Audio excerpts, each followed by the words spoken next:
Today, we are going to explore the first movement of the Suite for Wind Quintet by Ruth Crawford Seeger. Crawford Seeger was an American modernist composer, and this is one of her final works, which she composed in 1952. A wind quintet is a standard chamber ensemble combination comprising of one each of the four main orchestral woodwind instruments: flute, oboe, clarinet and bassoon, plus a horn from the brass family. Let's hear the opening section of the piece. Listen closely to each of the instruments as they are introduced one at a time. Note the unusual irregular time signature of 10-8, meaning that there are 10 quaver beats in each bar. This divides into 2 dotted crotchets plus 2 crotchets, creating a playful and jazzy feel to the music.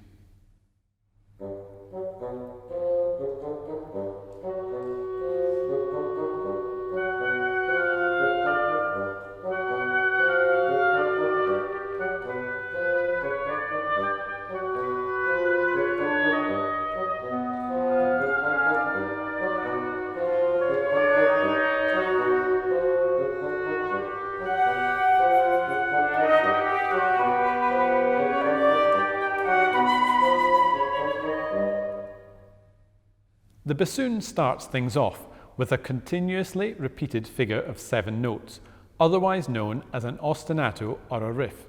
The clarinet enters next with long sustained notes, followed by the oboe, which plays the first melody. Look at the articulation markings, showing which notes are to be tongued or slurred. The long, smooth, slurred lines of the oboe and clarinet contrast with the spiky character of the bassoon line and really help listeners to hear them as separate lines. Most of the bassoon notes have dots above or below them, instructing that they are to be played staccato or short, and the middle note has a horizontal line above it, known as a tenuto, which indicates that this note should be held or sustained for its full length. When looking at the score, the leading melodic lines throughout this movement are straightforward to identify. Seeger uses the word cantando, singing, and highlights these melodies with square brackets above the relevant instrumental line. Look at the way in which the melody uses the same notes as the bassoon ostinato. Whenever the melody changes note, it is always doubled by the same note, albeit at a lower octave, in the bassoon. The melody lines, based on the bassoon's line, are an example of heterophony, as they are simultaneous variations on another instrument's line. This is actually a feature of all of the accompaniment lines too. Although the notes are usually different lengths and are more sustained, they always start at the same time the same note is played by the bassoon. This produces a rich harmonic texture within the limits of using only 7 notes, creating an effect like a resonant acoustic or a sustain pedal on a piano. This is a trait which continues throughout the piece. The horn is the next instrument to join in, with the instruction to play consord or sordino, which means to play with the mute placed in the bell of the instrument. Listen to the difference this makes to the sound of the horn. First, we will hear Paul playing without the mute, and then with.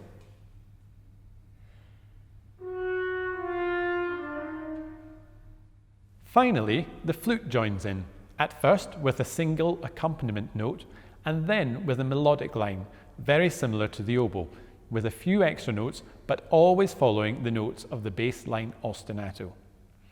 Now that all of the instruments have been established, there is a crescendo. The dynamic gradually gets louder. This is followed by an accelerando. The tempo gradually gets faster.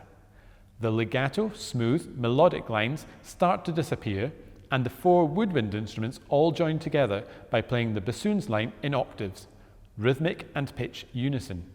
They play the bassoon's 7-note ostinato at a dynamic level of fortissimo, very loud.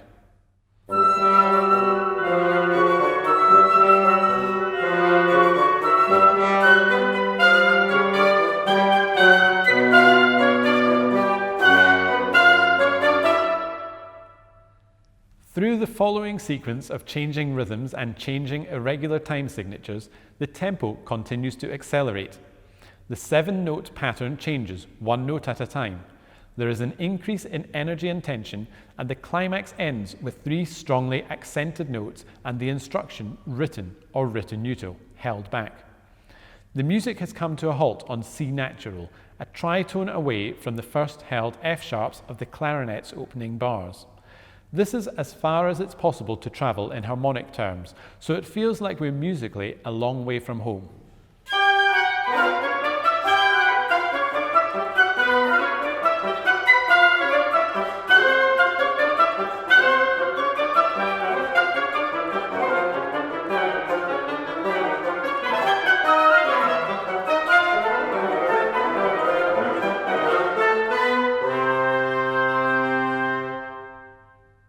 Let's have a listen to what happens next.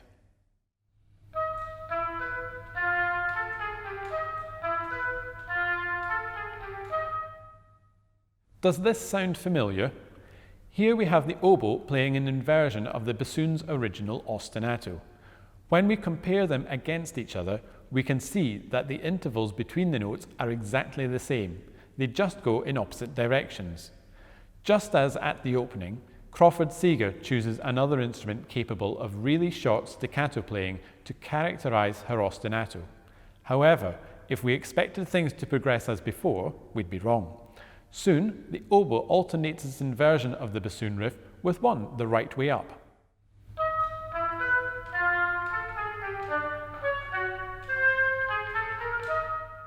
And when the flute takes over this newly expanded version of the riff, the old predictable bars of 10-8 start to alternate with bars of 4-4.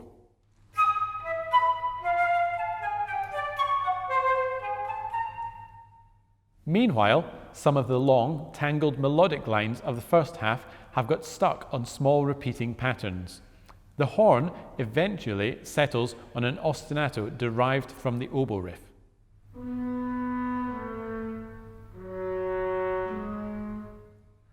And the other instruments settle in and out of similar short patterns. It is as if the growing, expanding music of the first section has started to malfunction. In the closing section, each instrument gradually drops out, one at a time, in the reversed order they first entered at the beginning, until the clarinet is left alone hanging on to the final note, the sounding F sharp it first opened with. Although it's not strictly so, these and other reflecting ideas, such as the oboe's inverted ostinato in the second half, could suggest a palindrome structure for the piece overall.